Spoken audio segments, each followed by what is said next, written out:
Move on to do a full reaction to USMNT's lackluster display as they got absolutely positively dominated by the Mexican national team as they lost 2-0 with goals coming from Raul Jimenez in the 22nd minute.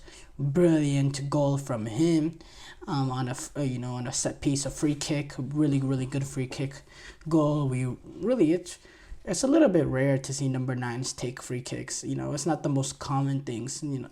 Free kicks are usually for there's no really primarily position, but you don't really see number 9s take free kicks. But he was able to get it to go.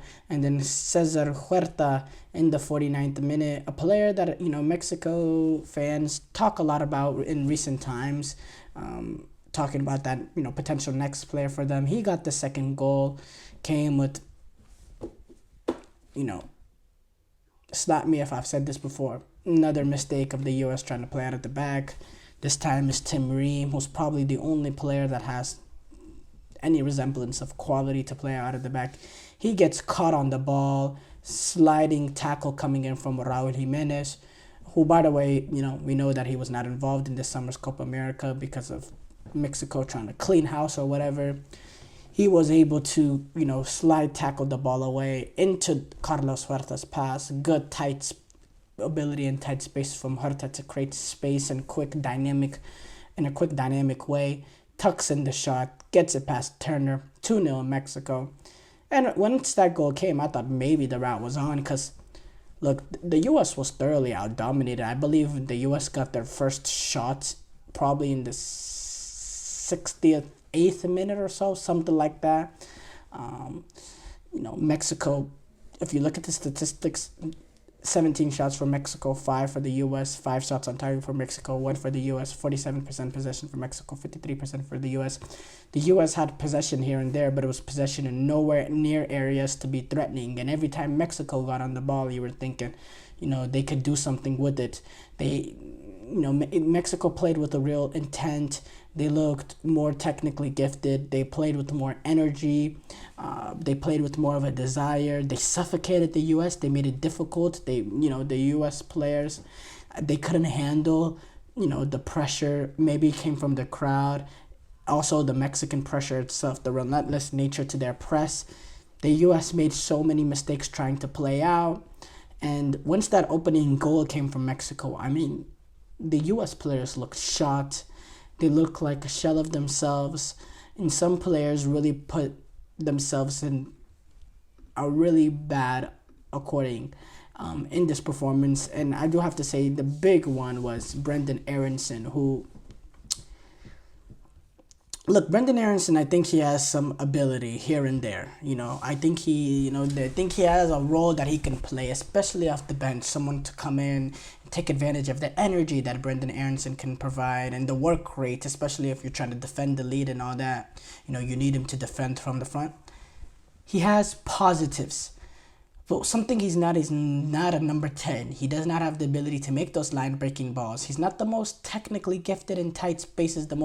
He's not the most cute and clever sort of player.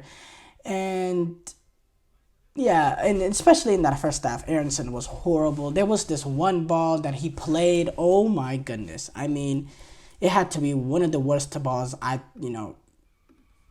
that a player. I believe he was trying to play it into the path, whether it was Sargent or Tillman, but it was just a horrible ball. And it was a ball that was on, and it was pretty simple for a player playing in a central position. Really a simple pass to make, and it wasn't even close. Ball was hit not with the right touch, way too much pace on it. The accuracy of the ball, it just didn't look like a number 10 delivering the ball, and he was pretty awful. I thought Josh Sargent couldn't get involved with him in much. Didn't really get involved in play. Didn't even really have service as well. Malik Tillman, something, didn't really get involved much. I thought midfield wide, Busio, Aiden Morris, and Musa didn't really get a control of the midfield as I expected to. I think defensively, I thought Anthony Robinson played a decent decent game. Matt Turner didn't really have much to do. Couldn't do really anything on the 2 goals. Tim Ream made that big mistake, which you can't make at this level, especially if he's gonna be the experienced guy.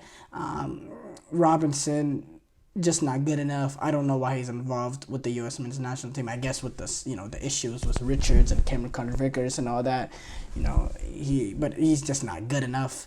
And I thought Joe Scally wasn't horrible, but overall as a whole, the USMNT was not good enough. The performance was not good enough. I don't want to hear anything about the players that was not available, this, that. No, at the end of the day, the players that were on the pitch, they should be able to get the job done, and they were thoroughly outclassed and thoroughly outplayed. And the expectation needs to be there now with Mauricio Pochettino come in. And I'm not here to blame Mauricio Pochettino. He's had 5 to 6 days. This is something that takes time. Javier Aguirre, yes, he's been initially brought in, but Javier Aguirre is someone that's been around the Mexican setup and is a manager that knows how international football works. So to compare the success that he had in this game and try to compare it to Mauricio Pochettino and how they've had similar... No, that's not the case. Number one, Javier Aguirre, he's been around the Mexico team. I believe during the Gold Cup, he had some sort of advisory role above Lozano and all that. And this is a Javier Aguirre that's had multiple stints with the Mexican national team and many stints in international football. Pochettino's not experienced in international football. This is his first real chance to get to be involved with this U.S. team, U.S. setup. Give it some time. Obviously, there's a way that he wants to go about it. Trying to play out of the back, have this style that he wants to implement.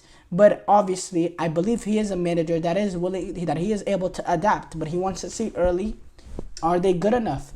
And so far, they have not shown those signs. And I think it's something that Pochettino is going to be it's something that he's going to adapt on. So I'm going to be patient with Mauricio Pochettino because I think he deserves that patience. This is a project at the end of the day. This is a project building into 2026. The bad part about this is the U.S. soccer organization and their complacency not bringing in the manager that was the answer a lot earlier to, have enough time. Now you're a little bit in a panic situation because 2026, you only have 9 international windows after this. That's going to come by like this. So let's just be patient and let's allow Mauricio Pochettino to slowly integrate his style, his philosophy, his tactics into this team. And then, later on, I think the March window will probably be the March window or the June window. Those will be the best times that we can really be critical of Pochettino, if things don't turn around. But let's not go to that dark spot. Let's hope that this is a learning curve for us. Because look, this is a Mexico team that we've had huge success over recent times, and it's underwhelming to get beaten and dismantled the way we were, because honestly we had Mexico in our pockets over the past few years. You're talking World Cup qualifiers, you're talking Nations League, you're talking World Cup qualifiers, Nations League, World Cup qualifiers, Nations League, there's something I'm missing, Gold Cups. The U.S. have had major success over Mexico in recent time.